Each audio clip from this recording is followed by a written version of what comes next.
All right, welcome everyone. My name is Mark Castiglione. I'm the president of the New York Upstate APA chapter, and I want to welcome you to today's webinar. So with many thanks to the New Jersey chapter of APA for launching this initiative, and the New York Upstate chapter is pleased to be collaborating with our neighboring chapters in APA Region 1 to offer online programming and engagement opportunities to our members in the near term. The goal is to provide timely and relevant virtual content to our members during the COVID-19 pandemic. So we're pleased to have you all join us today. The New York Upstate chapter is excited to host the first webcast in the series, and in the coming months, we will share information about additional webcasts organized by our partner chapters throughout the Northeast region. The Region 1 series will continue through August. In the fall, many chapters will be hosting virtual conferences offering more opportunities for training and professional interaction among APA members. The New York Upstate chapter's virtual conference will begin in September and continue as a webinar series throughout the fall, and you're all welcome to attend. The New Jersey chapter is offering the next webinar in the APA Region 1 series on Tuesday, June 30th from 1 to 2:30, titled COVID-19 Effects on Real Estate Demand. For more information and registration info, go to the New Jersey chapter's website. Today's session will explore the impact of the COVID-19 pandemic on planning, zoning, and design. The presenters will attempt to investigate what the new normal will look like and how the pandemic will impact future planning and zoning decisions, in addition to changing the way we think about public spaces and the way people interact with one another. A little housekeeping for today's call. We are on a webinar. Our attendees will join without video and with audio turned off for security purposes. This does not mean you're unable to ask questions. However, please do so using the chat or ask questions button at the bottom of your screen. I will be moderating and interjecting from time to time with your questions as appropriate. Recording of this webinar will be available on New York Upstate APA's website and YouTube channel for future viewing purposes. And with that, is my distinct pleasure to welcome two planners who we're very lucky to have join us today to provide this presentation. The first is John Steinmetz. John is the Senior Managing Community Planner and Zoning Specialist with Barton Loguidice in Upstate New York here. He was born and raised in Upstate New York and has been practicing for over 25 years. He has spent time working in the public sector for the City of Rochester, as well as the private sector as a planning consultant. John is among the number of the newly minted fellows of the American Institute of Certified Planners for the 2020 class year. So congratulations, John. We're pleased to have you represent the Upstate chapter in that esteemed collection of professional planners. And our next speaker, also from Barton Loguidice, is Ted Kolankowski. Ted's a registered landscape architect and lead accredited professional in the Albany office of Barton Loguidice. He's provided municipal planning and landscape architectural services for communities throughout the Upstate New York region, focused on the Capital District, the Hudson River Valley, and the Mohawk River Valley for the past 33 years. He's recently been assisting municipalities with the implementation of sustainable planning and zoning, trails and design, waterfront planning and design, and code compliance. So with that, I'll turn it over to our speakers to get going with the presentation, and thank you very much again for joining us on the webinar today. Thank you, Mark. We'll get started. This has been a challenging presentation to put together. Ted and I, this is actually the third time that we've given it over the last 5 or 6 weeks, and it's as you can imagine, it's a constantly evolving stream of information on COVID and how it impacts communities and individuals, and being community planners and design specialists, anything that impacts people singularly or collectively impacts us as practitioners. So it's been a challenge to keep track of over the last 5 or 6 weeks. And I like to think of the new normal in 2 phases. I'm an optimist by nature, I feel. So I would like to think that we're talking about a couple-year window until we have some more control over COVID and its outbreak, whether it's a vaccine or we have a much tighter reins on the spread of the disease. I'd like to hope that that would happen in the next 12 to 24 months. And then, beyond that, what does that mean for the new normal going forward, and to be cautious and prepared for potentially the next pandemic that may or may not come down the pipe. So that's been my thought process, is a kind of a short-term and long-term thinking. And I want to also acknowledge that when we talk about opportunities and things of that nature in regards to this pandemic we're faced with, I want to do that with all due respect to the 124,000 plus people that have died just in the United States alone since this has hit, and many more worldwide. So I don't want, if anyone has been touched by COVID, our heart goes out to you and your families. And with that, we'll get started.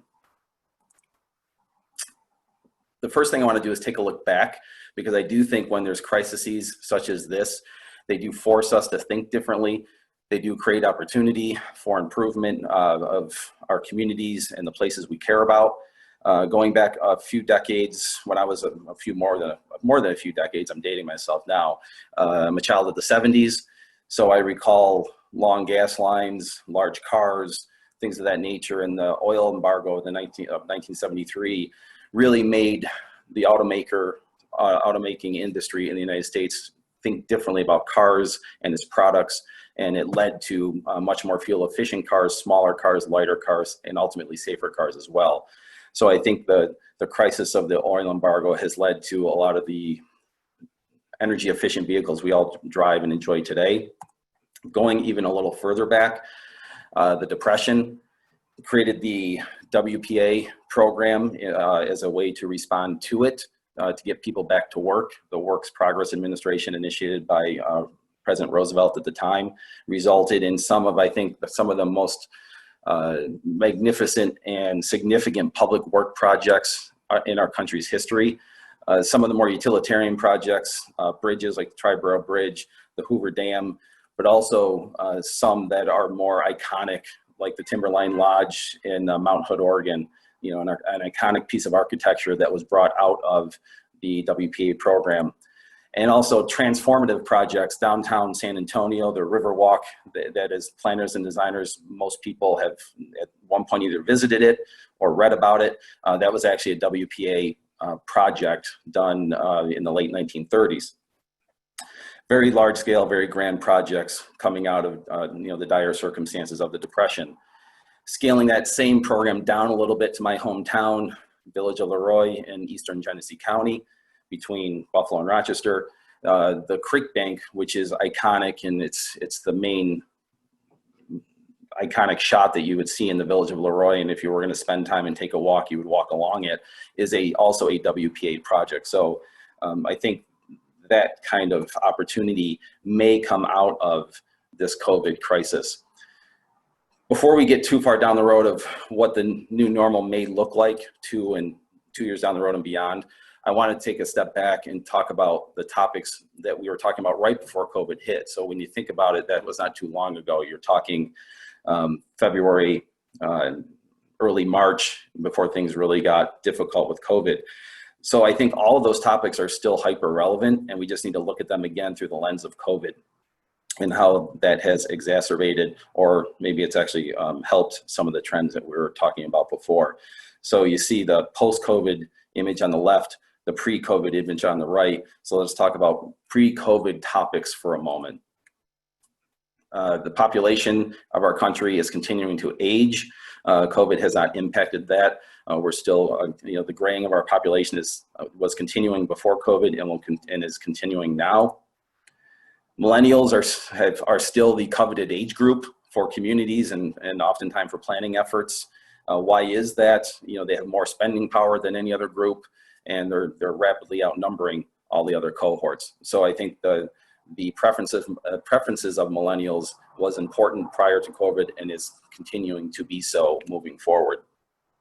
Housing trends pre-COVID, in the 20-year period from 1990 to 2010, 3 out of every 4 home buyers were looking to upsize or buy their dream house, the 2-car garage, the house they can raise their family in and have a couple dogs. So everyone is looking to buy 3 out of 4 people are looking to buy their peak house in the 2 decades from 1990 to 2010.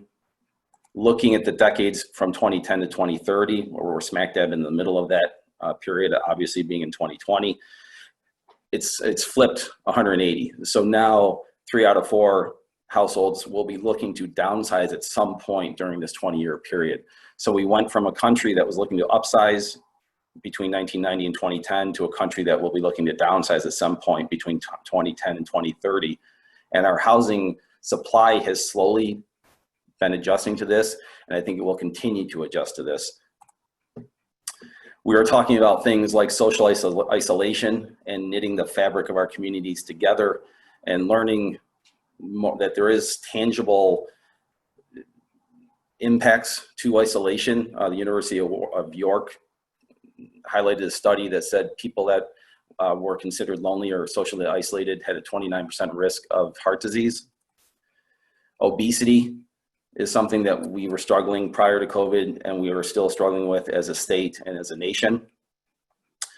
But there are some good news things as well happening to planners and communities that we care about.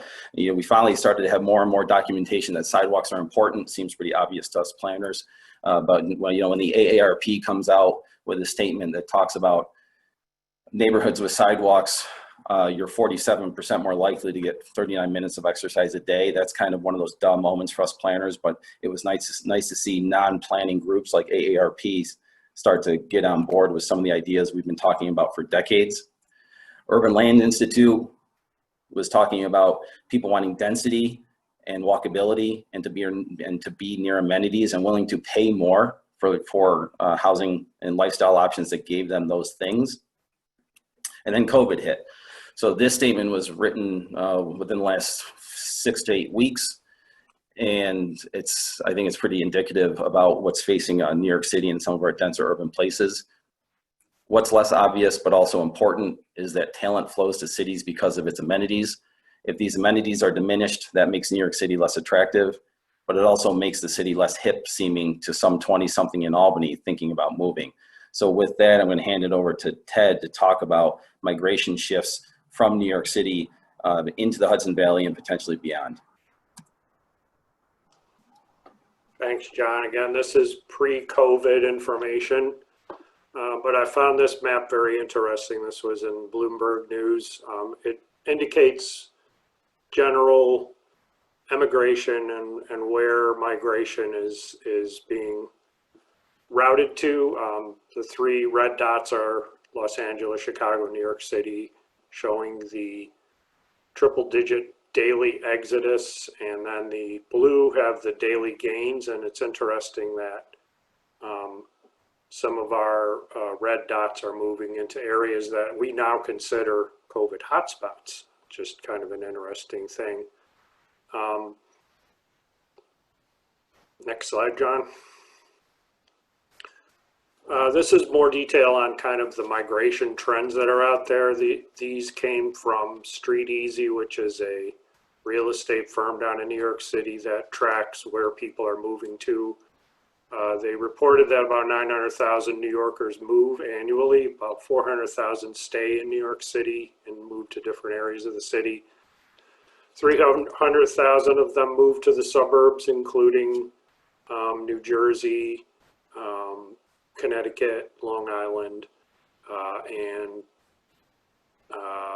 Westchester, I should say. 300,000 moved to the suburbs, and then 200,000 move out of state, including New Jersey and Connecticut. Some of the factors that have been mentioned, affordable housing, employment opportunities, and the cost of living in the city, probably even more relevant during the pandemic.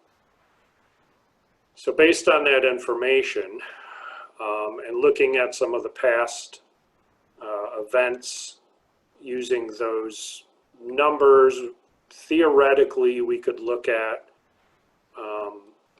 something similar to 9/11, the 2008 recession, and Hurricane Sandy, where there were between 1 million and 2 million people that left the city in the short term. If we looked at the higher number, which is what some of the folks downstate are anecdotally saying we probably are looking at in terms of migration from the city, In terms of upstate New York, about 125,000 might move into Westchester and Rockland, and another $250,000 into upstate New York, and then similar numbers into New Jersey and Connecticut.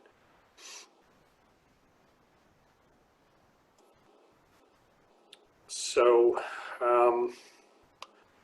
looking at potential catalysts as a result of COVID-19 now, is there too much density? Our governor stated and described New York City as too dense. Is that really the problem? Another factor that might be a catalyst is the fact that we have all become very comfortable with working at home, realize we can work from home, most of us. Housing is not affordable in the city. That's a problem as well. High tax rates, and as a result, a lot of developers are starting to look upstate as well. And then this is the headline from the New York Post one day: who wants to move to Rochester? So that was shortly, I think the date is right there. That was May 12th. So interesting and timely.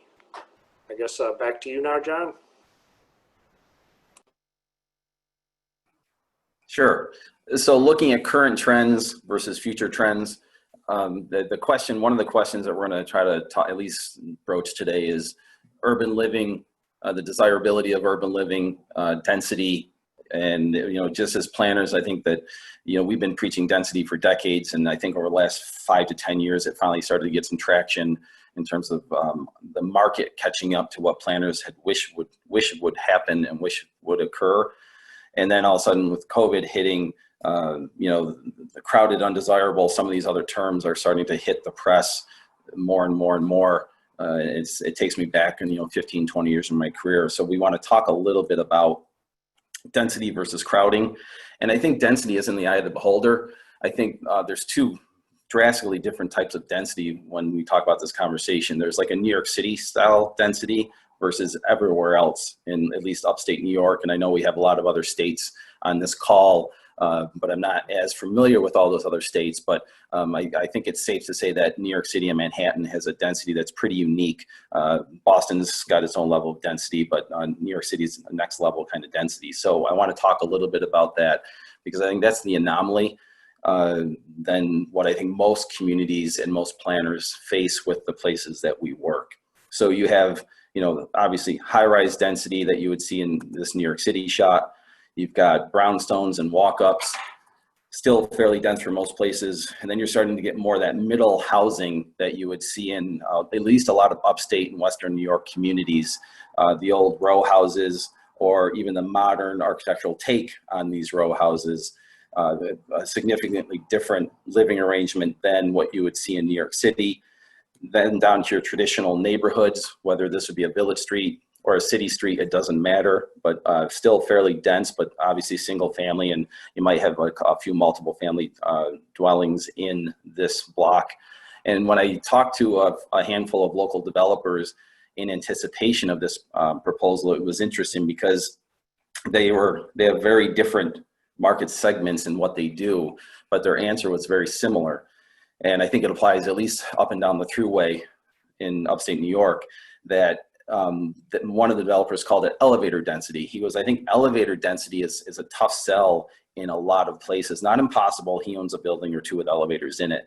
But he said in his experience and in Rochester and Buffalo, that most people that come in from the suburbs that want to, whether it's young people coming into a more urban environment for the amenities, or an empty nester coming into an urban environment, they like the idea of walking into their space.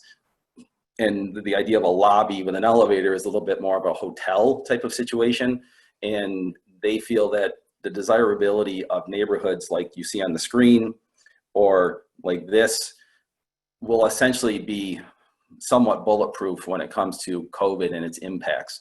And I think anecdotally what you're seeing in Rochester in terms of the single family home market in the city of Rochester is still extremely strong with multiple bids, cash offers, no inspection type bids and offers.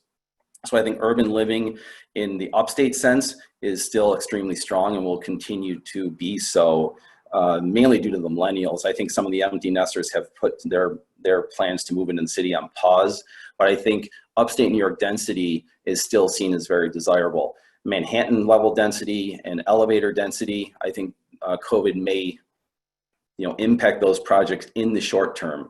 Obviously, this is not dense at all. This is the other end of spectrum of density, single family, large lot home. Just want to make sure as a planner I covered the whole transect. But I think that most walkable neighborhoods are still very well suited for the impacts that COVID has presented us.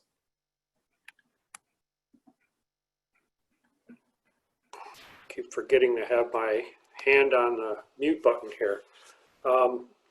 So yesterday I had one of those new normal day experiences where I went and ordered something, and then I had to go to curbside pickup and get the headphones at Guitar Center. And then on the way back, I was driving down Fuller Avenue in Colony, Albany, and there was a graffiti billboard that said, "Capitalism is the virus," which got me thinking about some things. In terms of pandemic responses, it really points to a need for us to reevaluate, and as John said, to start thinking differently about things. For those of us in planning, it reinforces a lot of the things that we've been saying. But now I think it's especially focused in some key areas, including climate resiliency. Now we've got pandemic resiliency and social equity, I think, as well, especially when it comes to housing. And all of these are interrelated. So when we look at our typical sprawl pattern of development, probably many of you have seen this graphic in a number of different ways. One of the key issues is the resulting loss in biodiversity, the habitat fragmentation that happens. And why that's important is a word that I just learned this week, zoonotic disease, which is disease that derives from animals. And there's an interesting researcher, Christina Hill, that started researching zoonotic disease during the AIDS epidemic and found a bunch of additional correlations to some of these zoonotic diseases and pandemics that resulted, or at least spread of the disease. The World Health Organization actually says 75% of the emerging diseases right now are zoonotic. Just as an example, Lyme disease is not as big a problem in California. And why is that? Because in California, there's a healthy population of mountain lions that consume the deer in the suburbs. And also there is a fence lizard that somehow injects a modification to ticks that kills the viruses and the ticks that carry Lyme disease. So I thought that was pretty interesting. Regarding density versus crowding, there's a lot of examples of the difference. Today, there was a story on the news about a veteran's home where they had crowded 40 residents into a room with a capacity of 25, which just points out why there was a big problem with crowding. In that case, most of the residents came down with COVID.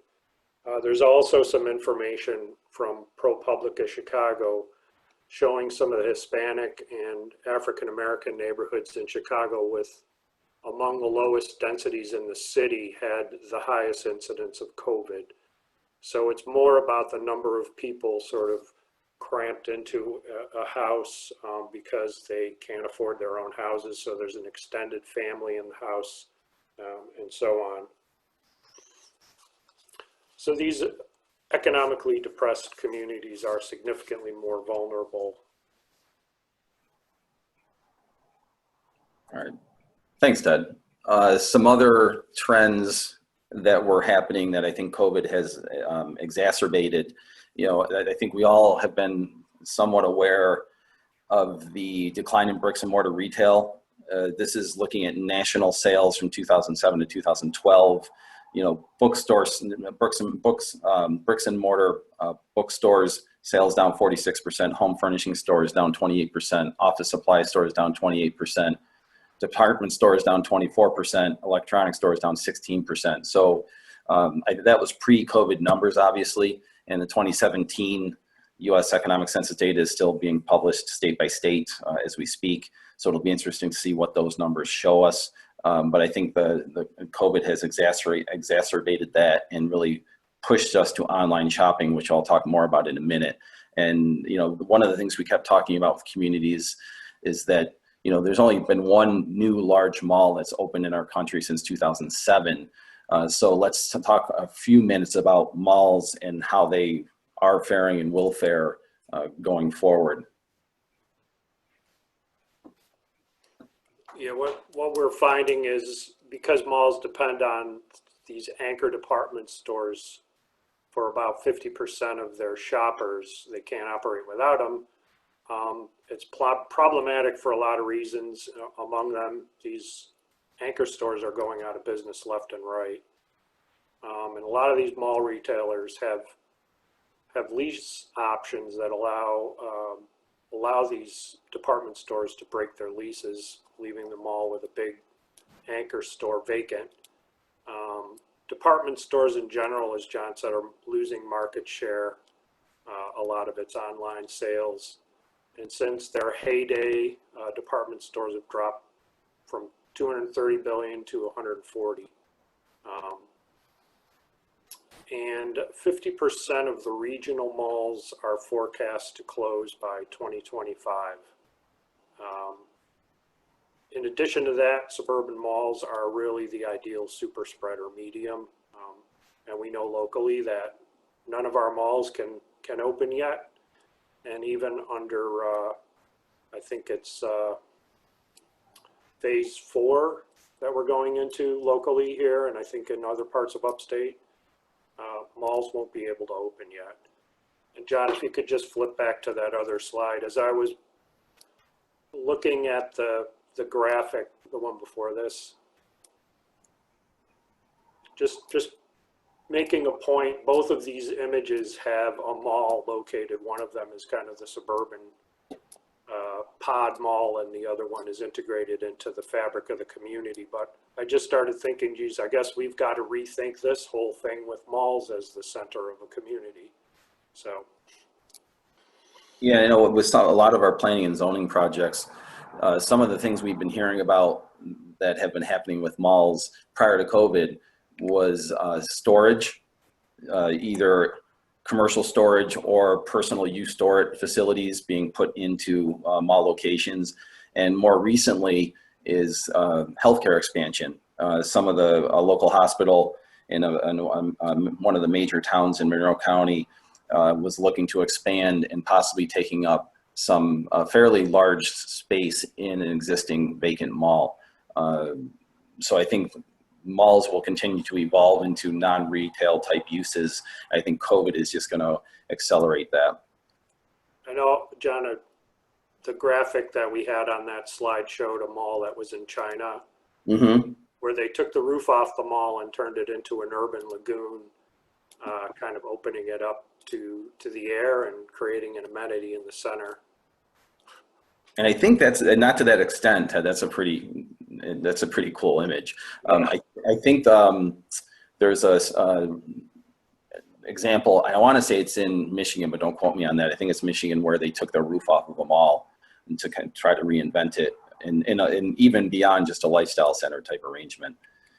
I mentioned online retail. Online retail was ticking off at gaining about 1% of retail sales per year over the last decade.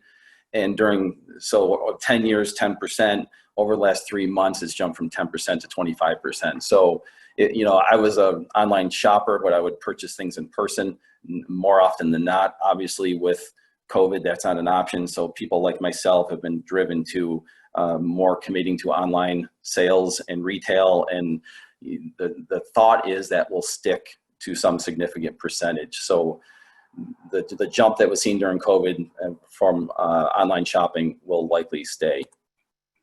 So what does that mean for retail? Long term, short term, this article, great article in the Atlantic, highly recommended if you're interested in more of this material, but I thought the byline was significant. In the short term, the big will get bigger as mom and pops perish and shopping goes virtual. In the short term, our cities will become more boring. In the long term, they might become interesting again. So let's talk about retail for a minute. In the short term, there has been winners and losers, as there always is in a market economy like ours. So the short term, you've got the stores that were deemed essential. You've got the grocery stores, the drug stores, the Home Depots. So they're having record profits during the first and second quarters because of COVID. The short-term losers have been Main Street America, where they were forced to close. They couldn't meet the social distancing requirements and things of that nature. So I think short and long term has been interesting to watch. As we go beyond COVID, I think some of these things may balance out a little bit. But let's talk about restaurants. In 2015, the US spent more money in restaurants and grocery stores for the first time ever. And since 2015, that has been the case every year since, the last four years. And a lot of people that are in the food business were considering this the golden age of dining in our country since pre-prohibition. And due to COVID, obviously challenges have been created for restaurateurs, especially small mom and pops. And the language is reduced, relocated, and repurposed type of approach for restaurants. Reduce, unfortunately, I think that's just a nice R word that someone came up with that means closed. So essentially, clearly there's a lot of restaurants that have been closed because of this. Relocated, I think is interesting as a planner and a code writer. So there's been a lot of examples where you've got a small mom and pop restaurant that can't really do social distancing and make money. So they will try to do the outdoor seating thing. And if that's not an option to them, some are locating to the suburbs where they can get a bigger footprint and keep their diners at a safe distance. The other thing is food trucks. Food trucks were popular before COVID. I think they're going to become much more popular after COVID. A lot of examples across the country of restaurants essentially, closing their doors to patrons in dining, seating patrons, and saying we're going to keep basically a commercial kitchen open and operate a food truck because it's cheaper and they can move around and be more nimble in terms of what they can and can't do in terms of COVID sales. Repurposed, this one's a little trickier. Where you've seen, I know a couple of favorite mom and pops that I've gone to recently, they've essentially done homemade plexiglass walls and shields between the back part of the house and the front part of the house, and they're trying to create that safe dining environment for patrons, and they're slowly shifting. But the literature seems to indicate that that's going to be harder for mom and pops. If you're talking about rearranging seating, especially if it's fixed seating, or temperature checks and glass separation between diners, these things cost money and take time. And that's gonna be harder for mom and pops. Whereas you look at the national chains at Dunkin' Donuts or McDonald's or something like that, they can incorporate these changes very quickly and just roll them into their bottom line and not miss too much of a beat. So the chains are gonna have an easier time making any adjustments currently and in the future that may come down because of COVID. Looking at dining, public space, streetscapes, this is downtown Saratoga Springs. I always like to use Saratoga Springs at least once in a presentation. I think it's a great city, and I think their sidewalks can be used in a lot of different examples. And I think this is another great example where a wide sidewalk like this, which is exceptional, I'll grant you that, is just much more resilient to whatever may come its way. In this case, it's COVID. So in terms of, this is pre-COVID photo, but wide sidewalks, much more resilient and flexible. It gives you the flexibility to do on-street dining, drop-offs, keeping safe distances, things of that nature, compared to the village that I live in, the village of Hilton, probably have the narrowest sidewalks that you can have legally for ADA. You can see in this situation, which is right down the street from my house, it's very hard to socially distance. There's really not a lot of opportunity for on sidewalk, on street dining because it is so narrow. So looking forward, we're gonna have to think about our streetscapes completely different and our street furniture completely different. You know, some of the quick fixes you see on the right, you've got these decorative artistic benches where they just X'd out places where people can't sit to keep 6 feet apart. On the left, you've got some examples where you're doing essentially a fixed separation between people that might be sitting on these benches due to COVID. So those are some of the easy low-hanging fruit things that you can be thinking about. A more comprehensive approach entails a lot more things. And what I think is kind of interesting to me as a practitioner is I think that the rise in technical urbanism events and implementations over the last 5 to 10 years has essentially been a warm-up for COVID. So the parklets, the temporary dining on street, taking up parking lots with dining, taking up parking spots with parks and sitting areas have kind of showed us that that can work. And then COVID has hit, and now our businesses are relying on some of these non-traditional arrangements. So I like this streetscape quite a bit on some of the things to be thinking about. So they've taken up parking spots on the left side of the image with, like I said, with dining and seating. They've essentially marked out a center walkway. You can see right down the center of the sidewalk here for the social distancing separation. You've got people waiting here along the storefronts to get served at this restaurant 6 feet apart through markings. So all the elements are here. You got curbside pickup in the center. So I think more of this thinking is going to be necessary, and more people are talking about it. This is a flexible curb zone conversation where instead of as streetscape planners and designers saying public parking, on-street parking will go here, now we should be talking about on-street parking and loading and dining and potentially bike storage and potentially drop-offs and pickups. So that space needs to be much more versatile than it ever has been. And so when you're thinking about not only the physical space, you also have to think about the legal ordinance behind on-street parking at the city or village or town level to make sure you're legally able to do these things over time. And if you want to learn more about flexible curb zones, there's already a decent resource out there already from ITE, Curbside Management Practitioner's Guide. I'm not going to go into a deep dive today, but that's something that I would highly recommend you look at.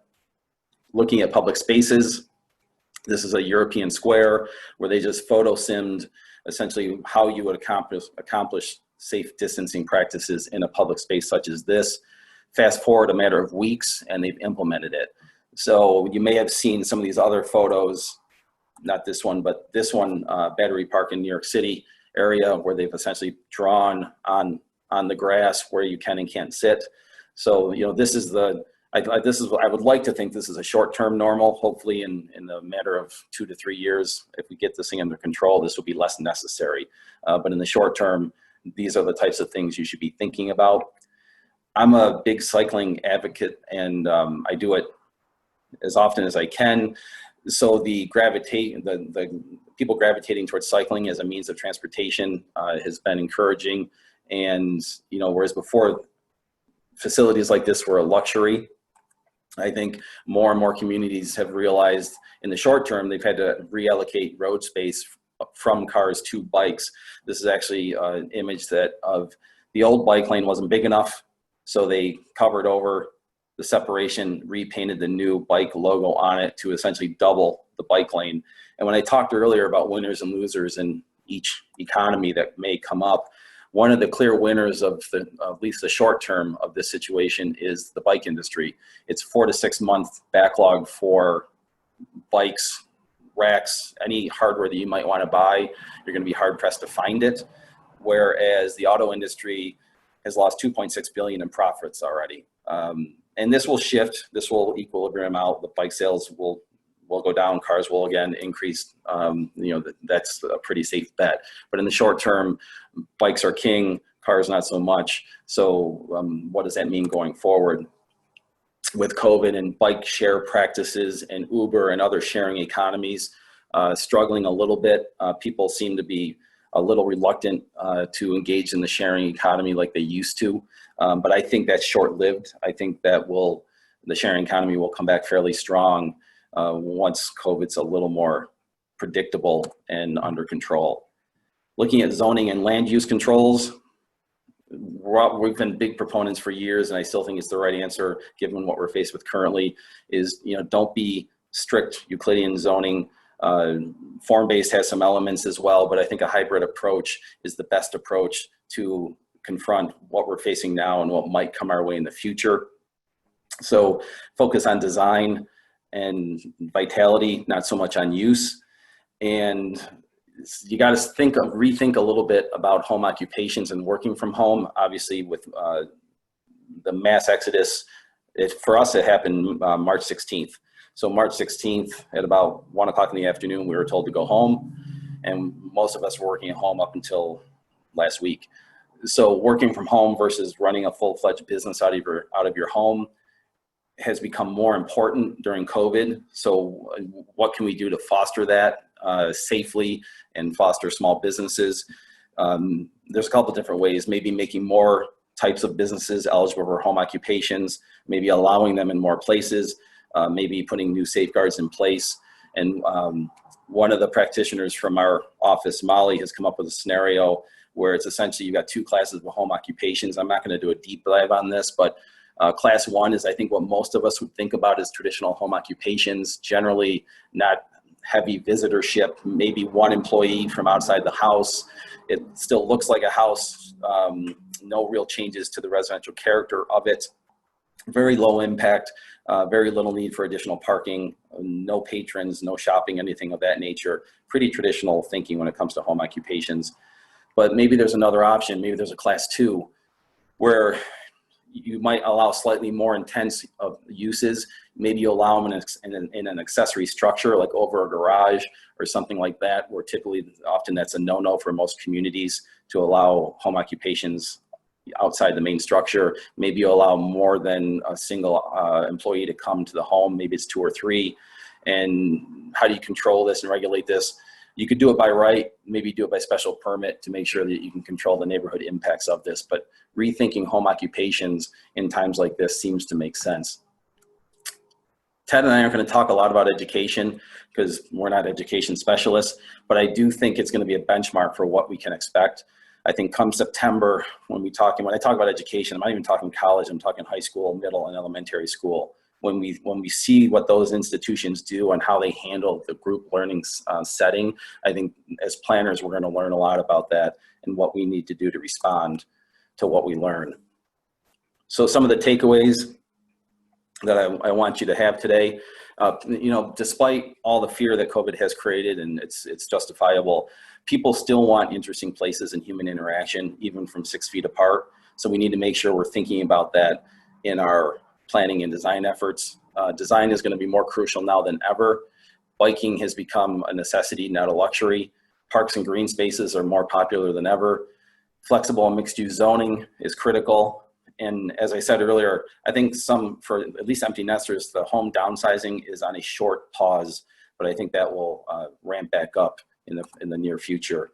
And I want everyone to also think about this as an opportunity to foster a more transformational mindset. As part of this and part of your community development efforts, you think about resiliency, think about being multimodal, think about diversity and creating vibrant places. Don't get hung up in the thinking of the 1950s, 60s, and 70s, whereas, very separate, very engineering mindset, emphasis on single occupant vehicles, Euclidean exclusionary zoning districts, things of that nature. COVID shouldn't change the fact that those weren't the right tools for every setting. So we need to make sure that our communities moving forward are more resilient. And when I think about this project in downtown Hamburg was done over a decade ago. So this is what it looked like before their street project. This is what it looked like after. And I would argue that this after image is much more resilient than the before image. And this was, like I said, a decade before COVID. So there's just good planning and community development principles that will still apply as we move forward as planners and designers. And finally, I'll leave you with this quote. For decades, American cities have fought a battle against monotony, and according to some, the war was over long ago. It was Tennessee Williams who allegedly said, America has only 3 cities, New York, San Francisco, and New Orleans. Everywhere else is Cleveland. So with that, we'll open up to questions and hear what you have to say. All right, thanks, John. We had one comment earlier on in the chat about the possibility of adding housing to Family Malls. Do you have any thoughts on that? I think there's been examples on that. I think that's, I think it's been less common up until now. I think it's a great observation. I think moving forward, COVID may accelerate that trend as well. I think, especially given the interest in hospitals and medical institutions, interest in mall space, and then hospitals and medical institutions are some of the developers of, especially assisted living, for example. So I could see assisted living being a natural extension into a mall type setting as hospitals migrate that way. And then whether it's just straight up market rate housing in a mall setting, who knows? It wouldn't surprise me. It's a good thought. I was asked to repeat the question again. So it was just, examining the trends of creating more housing in malls that are being abandoned. So continuing to monitor the Q&A, but, I have a question myself, and, looking at some of the trends in workspaces and other spaces, and sort of rethinking how, a planning office works. Do you have any takeaways from getting back into your planning office, having worked remotely, and how that's going to change the dynamic as, working in a planning office? Ted, I'll go first on that one. I was talking to Mark before the presentation. I worked out of my house for 10 years. And so the shift for me wasn't that significant to go back to it. But I think what one of my colleagues, I can't remember who said it, but one of my colleagues said, it's amazing that us planners, we really don't need to go to the office much anymore. With all the online tools, Google Maps, and then the connectivity of video conferencing and things of that nature, I think it's interesting that all of our clients are governments, and I think it's interesting that this forced governments to think differently and be a little bit more open-minded when it comes to working from home. So I think that's been exciting to us as practitioners, because we work in a lot of places that are far away from us, and I love travel and I love visiting other places, but it's also nice to be able to do a steering committee and not have to drive 4 hours to meet with those folks. So I think it's really opened up the possibility for better working relationships with clients, but it also creates challenges. I mean, I think our planning office works best collaborating in front of a whiteboard, and I think that's a hard environment to replace digitally. So I think it's pros and cons. I'm excited about it. I'm excited that the governments have kind of had to embrace this technology for those who hadn't already. And, I think all in all, I think it's a good thing.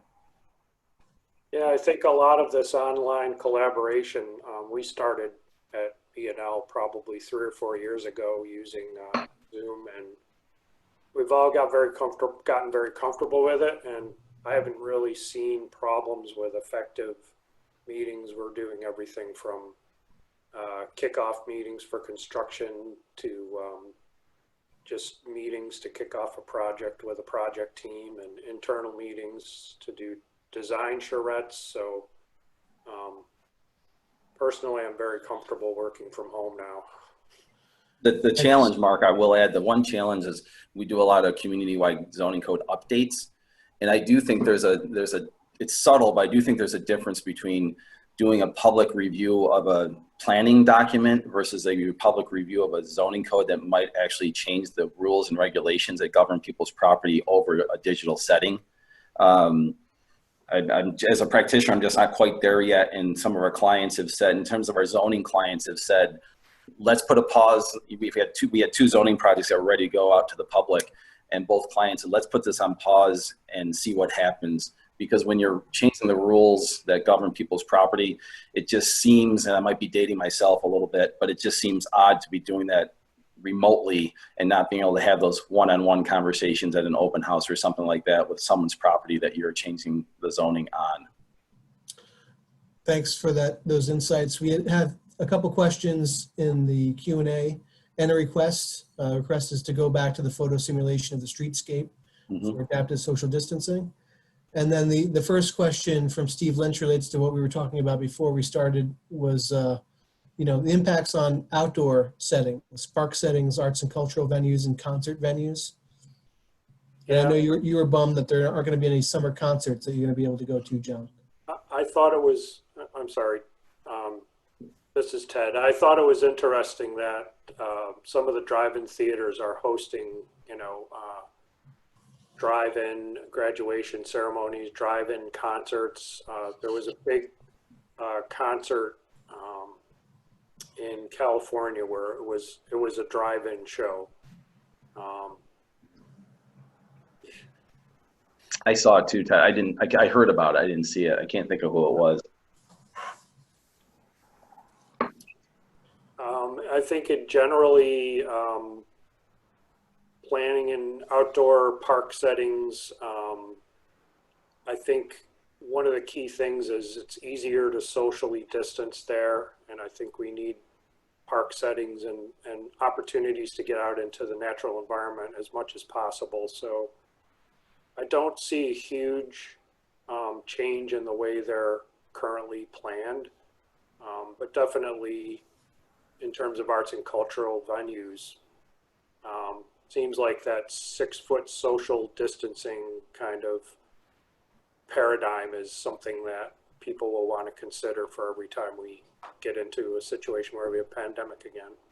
Well, and one author, this is a very small observation, but I thought it was interesting. I'm a beer geek, and one of the articles I read, I think the quote said, hopefully the lessening of the draconian no drinking in public laws that America has will stay relaxed after COVID. He was equating to Europeans and things of that nature and having the ability to go have a beer in a park, which is generally a no-no, but has kind of been loosened up during COVID. This one author's wish was that would continue because he thought that was very civilized and just a nice thing to do. Imagine that, Americans being civilized. Mm-hmm. We can only hope. Next question is from Patricia Hauser. Given the possibility of supply side issues as we plan for resilience, do you foresee a trend towards the return of small industries like food processing plants on a modest scale or to our post-industrial cities? So basically, moderate scale manufacturing and processing in our smaller cities. I think it's going to be interesting, especially food production. Not my area of expertise, but I'm thinking back a couple weeks ago. The news cycle changes so fast. A few weeks back, I recall there was multiple meat packing plants that were shut down because the employees all had COVID and things of that nature. So again, I think at least for the near future, getting into business is going to be more expensive. Food production, whatever the case may be, is going to become more expensive because of COVID and the precautions that you will need to implement. So doing that on a small to medium scale, I don't think that's going to be impossible to do, but I think it's going to get harder to do. I think COVID's going to make the mom and pop and even mid-level operations just harder to sustain. I hope they find their way around it, because I think that those types of operations make our communities more interesting and more diverse.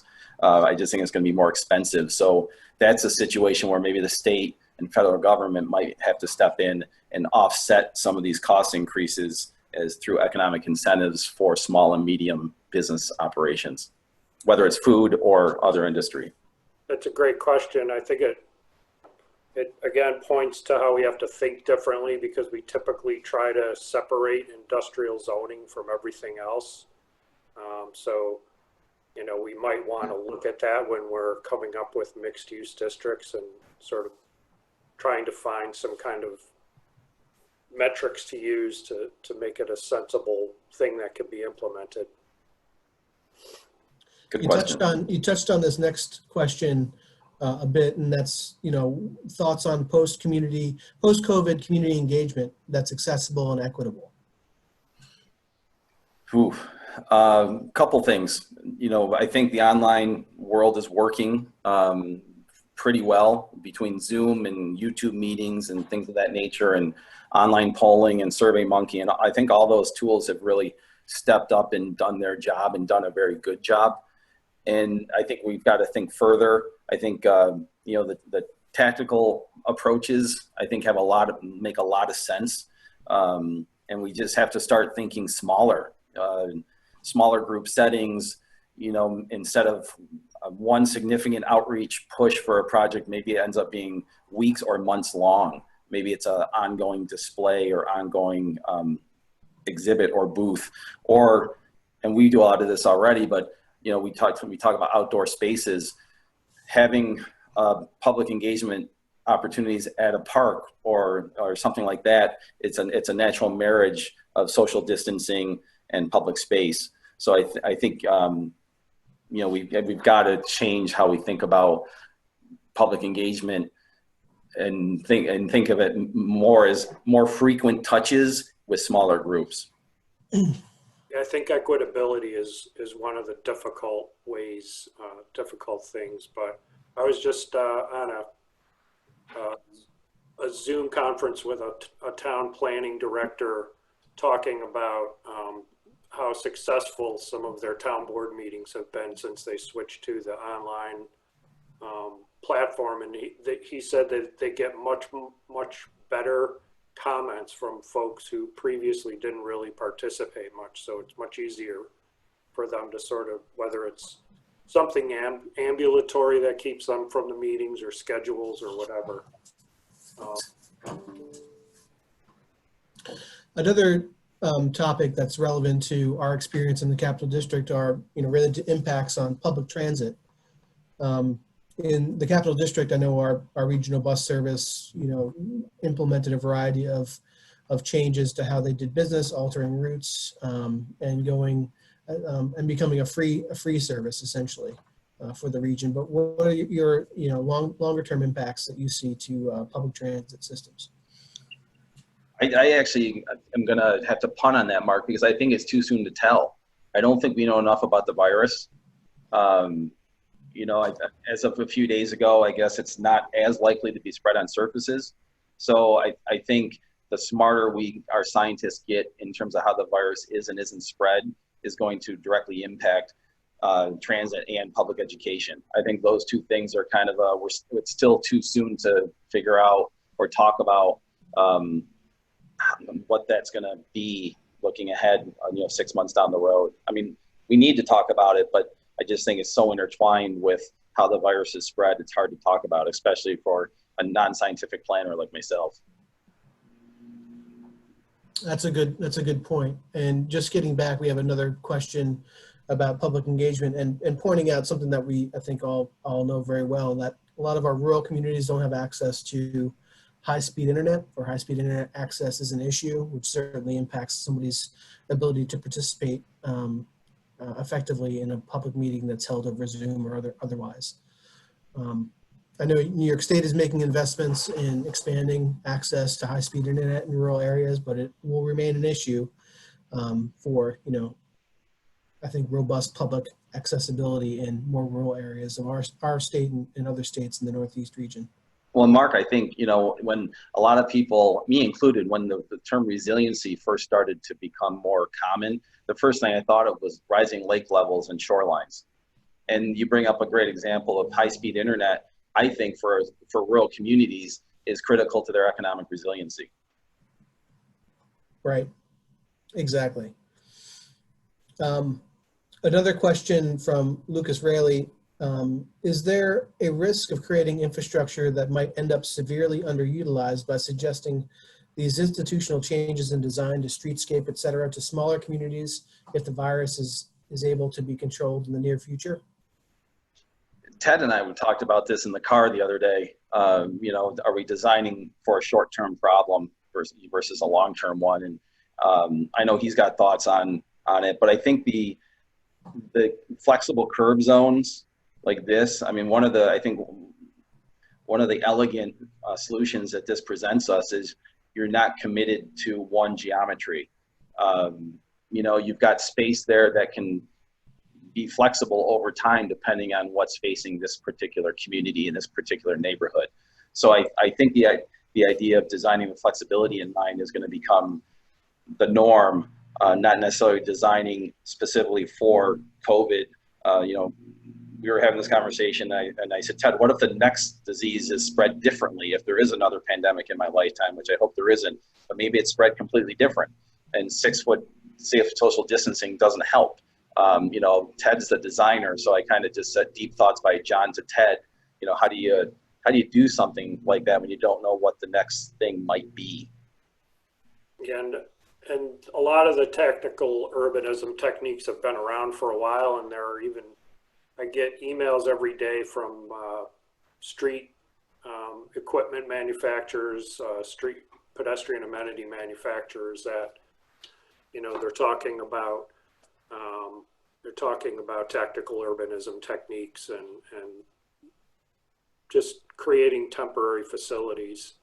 So I think what you said, John, is very accurate about that. I don't doubt that some infrastructure will be underutilized, however, as a result of this. And,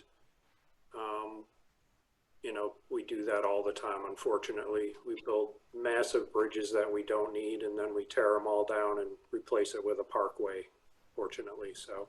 Well, and that's why I love the Saratoga Springs sidewalk example, because regardless of what comes down to that community or impacts that community or that region, that sidewalk is always going to work well.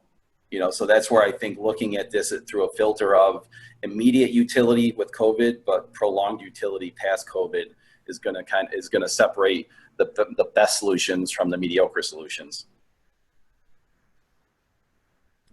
All right, I think that about does it for the questions. So I'd just like to thank again Ted and John for this excellent presentation, and remind all the participants that this webinar will be available as a recording, and you'll receive a link to it in the next week or so.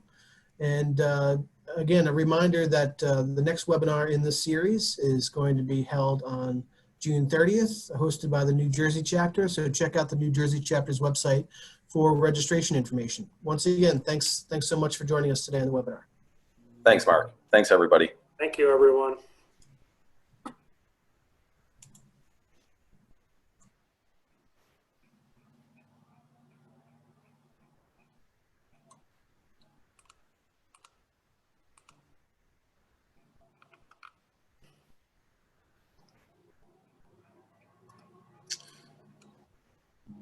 So now I stop, right, Ted? Yeah, you're in charge. That was good. Hold on, let me,